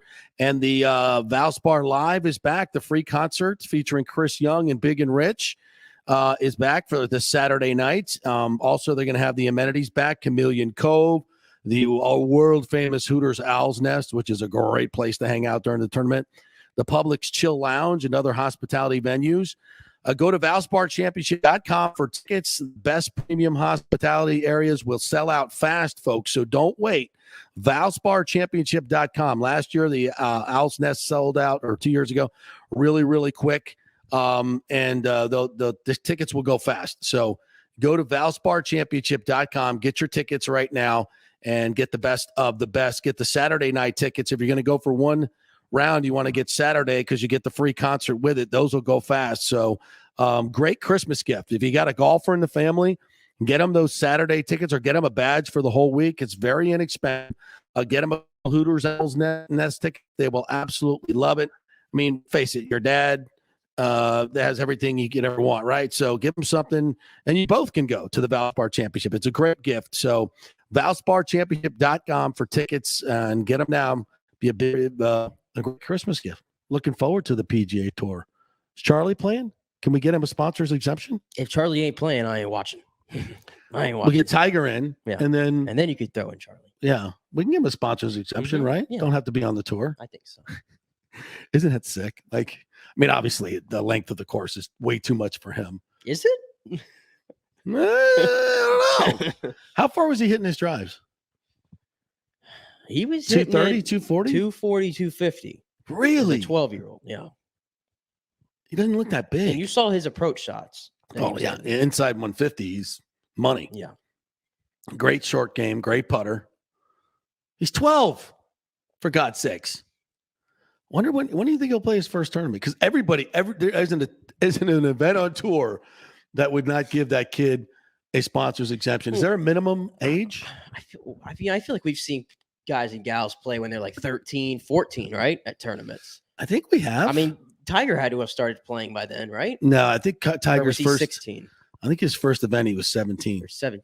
Google that stuff while I dazzle people with other talk. See what the I want to say the lowest. I think Tiger was 17, 1994. I don't know. Look it up. We'll see. My brain should remember this, but it doesn't. So the Sports Journal, the National Business Sports Journal, has named Tampa Bay the best sports city. How about that? Congratulations to Tampa Bay.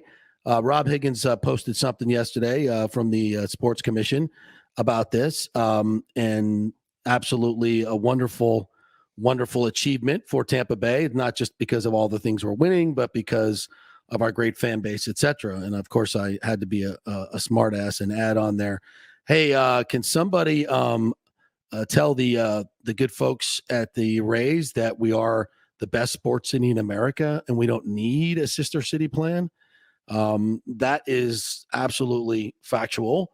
And folks, just to bring you a little up to date what's going on right now, still the city and the county are still meeting with the Rays. They're talking very much about the K-Force area that they've zeroed in on, the old K-Force building in Ybor, which is a great spot for it. It makes it very accessible by rail eventually. That's right where the rail station is downtown. And obviously if they do any type of high-speed trains or anything, they will most likely use the same tracks. So that's a great future. And they're putting $21 million if they get the grant from the Build Back Better plan, which I think they will, to make pedestrian throughways, bike trails, so they can use scooters, bikes to get to the stadium area. So all that is happening. I think, right now, as Ken Hagan said, a month and a half ago when he came on the show, they've never been more optimistic about building a stadium in Ybor. The money is coming together.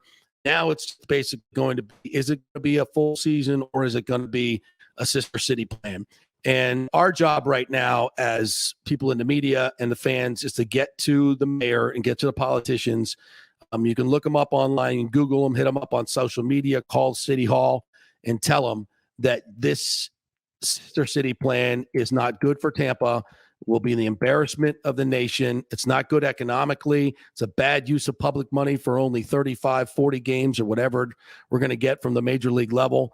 And it's not needed. It's just not needed. Well, the 12th largest market will be the 10th largest market probably in a few years.